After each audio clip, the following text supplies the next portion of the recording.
Bismillahirrahmanirrahim. In continuation of our discussion on SPSS basics.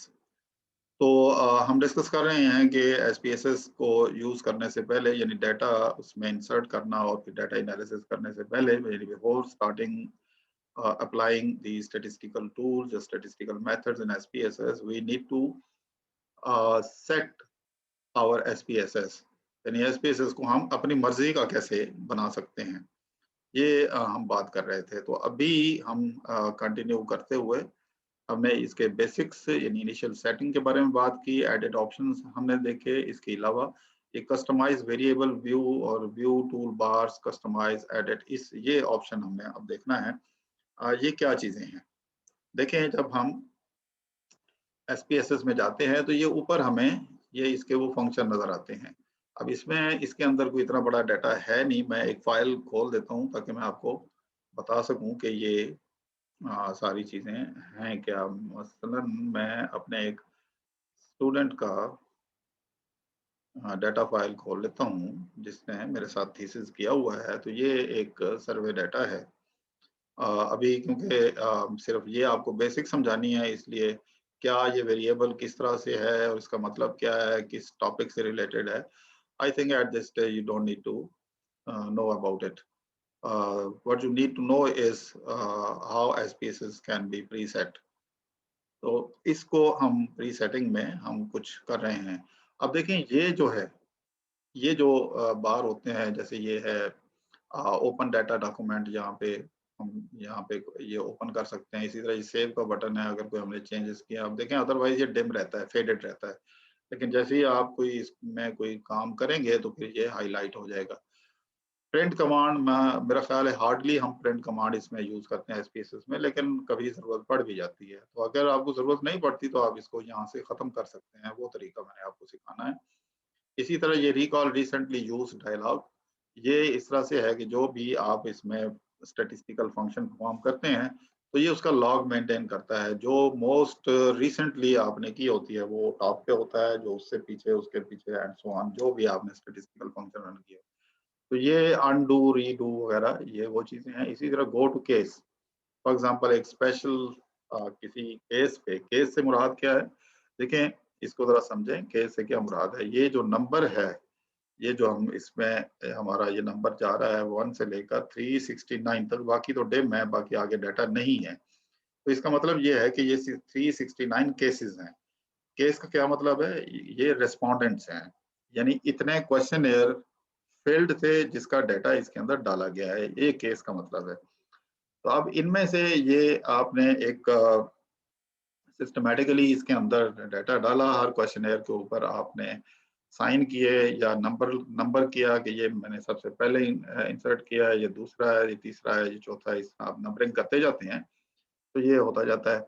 अब ये है तो गो टू ए केस, तो जब भी आपने किसी स्पेशल केस पे जाना हो तो यहाँ पे ये केस 1 है, तो यहाँ पे हम यहाँ पे लिख सकते हैं 20, तो इसको ओके करेंगे तो ये देखें ये डायरेक्ट 20 के ऊपर चला जाएगा। तो इस तरीके से हम इसको कर सकते हैं। इसको मैं कैंसिल करता हूँ गो को प्रेस करके, या डायरेक्ट इसको कंट्रोल होम।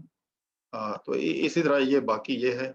अगर फर्ज करें गो टू ए वेरिएबल अगर आपने करना है तो ये यहाँ से आप क्लिक करके, इसी तरह आप किसी एक वेरिएबल को कर रहे हैं तो इसको क्लिक करके यहाँ वेरिएबल का शॉर्ट नेम दें तो वहां पे आप पहुंच जाएंगे। इसी तरह बाकी हैं, जैसे ये है, अगर आपने कोई वेरिएबल्स को देखना है और उनकी स्पेसिफिकेशन और हर वेरिएबल की इंफॉर्मेशन को जानना चाहते हैं तो यहाँ पे ये उसकी डिटेल आ जाती है। ये वेरिएबल है, ये उसकी डिटेल है। इसी तरह ये एक वेरिएबल है, ये उसकी डिटेल है। ये आप देख रहे हैं कि ये इनकी कोडिंग की हुई है, जो इससे प्रीवियस वीडियो में मैंने सिखाया कि किस तरीके से आप ये strongly disagree, disagree, neutral, agree, strongly agree, ये उसके कोड या वैल्यूज लगाई हुई हैं। जब हम कहते हैं लेबल, तो लेबल में ये बात लिखी जाती है और वैल्यू, और ये वैल्यू लेबल्स हैं। और ये किस किस्म का वेरिएबल है, ये उसका यहाँ पे उस लेबल में उसकी ब्रीफ डिस्क्रिप्शन है। ये वेरिएबल का नाम है PPCF2, यानी ये एक एब्रीवेशन है एक लंबे वेरिएबल का, लंबी स्टेटमेंट का, जिसका नाम इस तरह रखा गया है कि ताकि वो उस एब्रीवेशन के नाम से उसके जो डिटेल स्टेटमेंट है वो हमारे जहन में आ जाए। तो आमतौर पे इसका एब्रीविएशन या वेरिएबल नेम जो शॉर्ट रखा जाता है आमतौर पे इसी तरह ही रखा जाता है। ऐसे अल्फाबेट्स चूज किए जाते हैं कि जिनको पढ़ के ये फौरन याद आ गया। अब मुझे एग्जैक्टली याद नहीं है कि ये क्या था, क्योंकि ये it was 2-3 years back when one of my students completed her thesis. तो ये इसका इसी तरह ये लेबल, मसलन ये उसका एब्रीविएशन, एक लंबी स्टेटमेंट जो क्वेश्चन में लिखी थी उसका ये शॉर्ट करके वेरिएबल नाम रखा गया और उसको फर्दर ब्रीफ करके उसको लेबल में लिखा जाता है। ये क्या है कि expect good rather than bad.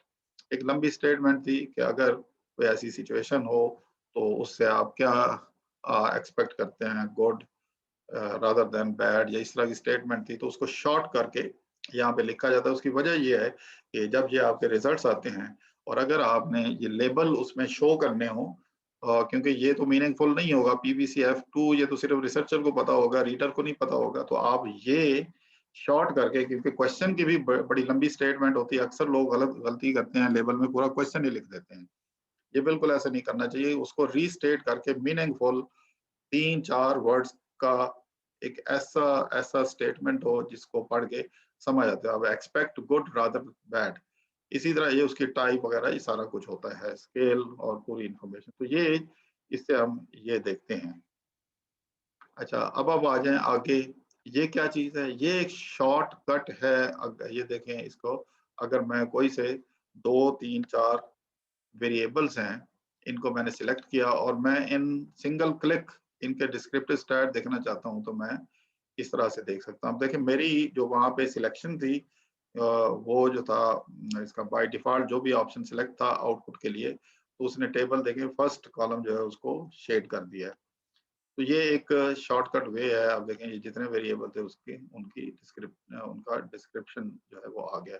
Investment के बारे में, ऑक्यूपेशन लेवल ऑफ रिस्पोंडेंट, इसी तरह बाकी स्टैटिस्टिक्स हैं, ये work experience of the respondent, stats जो भी वहां पे सेटिंग थी ये इधर निकल के आ गई। इसी तरह बाकी है, लेकिन ये चीज अब ये जो है ये यूज वेरिएबल सेट शायद ये हम यूज करते हो, कुछ लोगों को जरूरत पड़ती होगी लेकिन शायद ये हम करते हैं। इसी तरह बाकी हैं। अब बताने का मकसद ये है कि हम इनमें से क्या उड़ा सकते हैं और क्या ऐड कर सकते हैं। फॉर एग्जांपल अगर आपने बिल्कुल बड़ा फ्रीक्वेंटली आप टी टेस्ट, रिग्रेशन या रिग्रेशन के कुछ सिलेक्टेड फंक्शन या एनालाइज के कुछ सिलेक्टेड फंक्शन, या जैसे एक्सप्लोर कमांड अक्सर यूज होती है, या ग्राफ चार्ट्स वगैरह, उनके कुछ शॉर्टकट आप यहाँ पे रखना चाहें, जैसे ये शॉर्टकट है, जैसे मैंने अभी करके दिखाया, तो उसी शॉर्टकट के पैटर्न पे हम और भी शॉर्टकट जो है वो यहाँ से यहाँ पे शो कर सकते हैं, ताकि ये जो एक लंबी एनालाइज के जरिए ये लंबी लिस्ट है स्टैटिस्टिकल फंक्शन की, इनमें से आप देखें हर एक के फिर फर्दर है। तो इनमें से कुछ जो वेरी फ्रीक्वेंटली जो हमने यूज करने हो उनको हम यहाँ पे रख सकते हैं। अब ये सवाल ये है कि ये कैसे करेंगे। हम जाएंगे व्यू में, और व्यू में जाने के बाद ये हमारा ये टूल बार है, और उसके बाद कस्टमाइज, कस्टमाइज के बाद हम ये करते हैं एडिट, और इस एडिट में ये यहाँ पे ये मेजर फंक्शन है, जैसे एनालाइज है। अब एनालाइज में बहुत सारी चीजें हैं, तो एनालाइज में जो जो चीजें हम बहुत फ्रीक्वेंटली यूज करते हो, ये जैसे कोई भी इनमें से, मसलन हम ये है, ये जो है, तो इसको हम यहाँ से इसको ड्रैग करके नीचे ये जो ब्लैंक आपको नजर आ रहे होंगे उनके ऊपर रख सकते हैं। आप अलहदा से नहीं कोई बना सकते।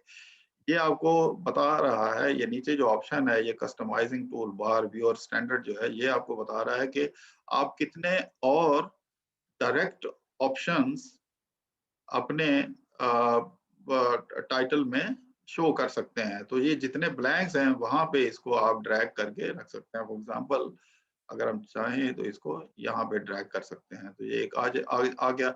इसी तरह कुछ ट्रांसफॉर्म में बहुत सारी कमांड्स होती हैं, मसलन आपने रीकोड वगैरह, रैंडम वेरिएबल जनरेशन या विजुअल बिनिंग, ये इसको अगर आप करना चाहें तो इसको ड्रैग करके हम ये ब्लैंक के ऊपर ड्रॉप करेंगे, तो ये चीजें हमारी यहाँ पे ऐड हो। इसी तरह जो इनमें से कुछ आप उड़ाना चाह रहे हैं तो वो भी आप कर सकते हैं। उसका तरीका क्या होगा, फॉर एग्जांपल ये जो है हम स्टार वाला ऑप्शन जो है वो नहीं नहीं करते।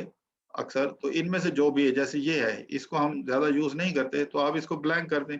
इसको यहाँ से ड्रैग करें और ऊपर इसको शिफ्ट कर दें, तो ये खाली हो गई जगह। आप यहाँ पे फिर फर्दर जो है वो आप कर सकते हैं, जो भी आप करना चाहें। इसी तरह एनालाइज़ में जैसे ये कंपेयर टी टेस्ट है, इसको अगर आप उसकी जगह यहाँ पे ऐड करना चाहें तो आप कर सकते हैं।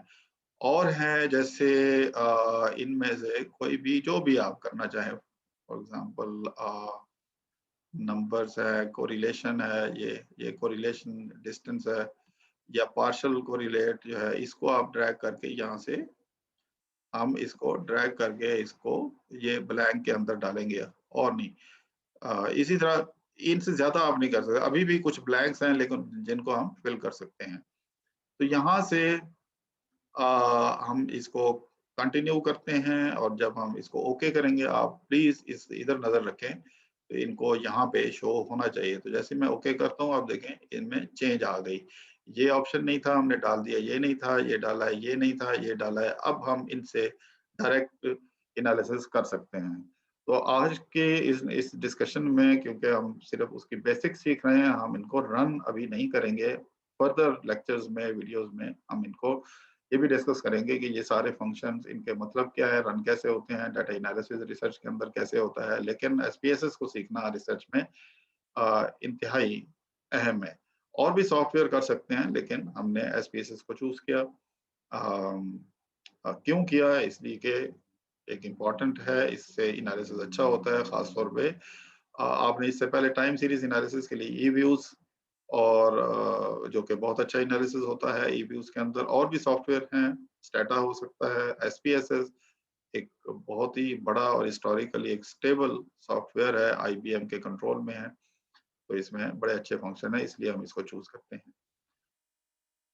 कुछ और भी हम इससे फंक्शन रन कर सकते हैं, लेकिन मेरा ख़्याल है कि हम यहाँ पे लेट्स सी, और मैंने क्या इसमें अपने लेक्चर आउटलाइन की तरफ हम जाते हैं और क्या डिस्कस करना है। व्यू कस्टमाइज वेरिएबल ये आ गया, इसके अलावा ये टूल बार कस्टमाइज एडिट ये आ गया।